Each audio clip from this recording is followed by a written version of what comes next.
Yeah, sorry, Tyron. I'll repeat the question. I said I see you brought Sage Northcutt into your camp to help you prepare for the fight. Firstly, what was it about Sage that kind of convinced you that he'd be a good guy to come in and help you prepare for the fight?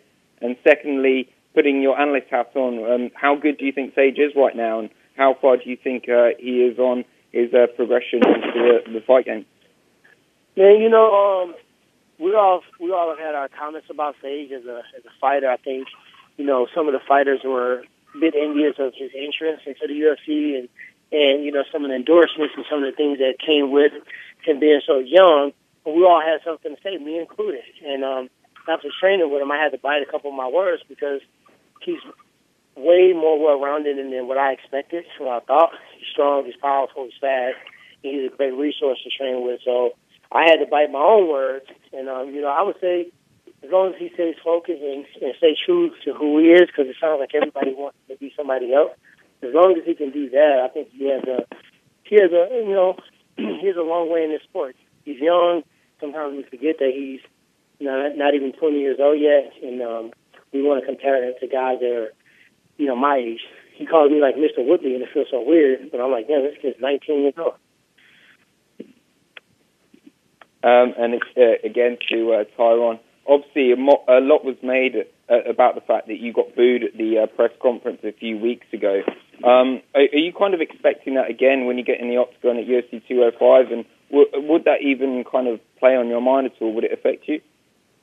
No, it's not going to affect me. I mean, it didn't really affect me then. I was just kind of surprised because, you know, when you think about the reasons why people boo an individual, I really don't have too many things, you know, in that category. You know, I'm an entrepreneur, I'm a businessman, I'm a top fighter, I'm a champion, I'm a husband, I'm a father, I'm a, you know, own gyms, I'm an analyst. So I do so many positive things in and outside the octagon that it just caught me by surprise. But just looking back in hindsight, I think a lot of the fans in general misunderstood what I was meaning when I was saying that, okay, you know, these are the opponents that, you know, I want to look in the face in, because these were the guys that, you know, the UFC and the fans, you know, they were doing polls on Robbie Lawler fighting certain people. And my opponent at that time, you know, thought that, one, it would be a better matchup and a better fight and was, you know, be more exciting for the fans. And then after that, he thought that I would win the fight, which is his prerogative and his, you know,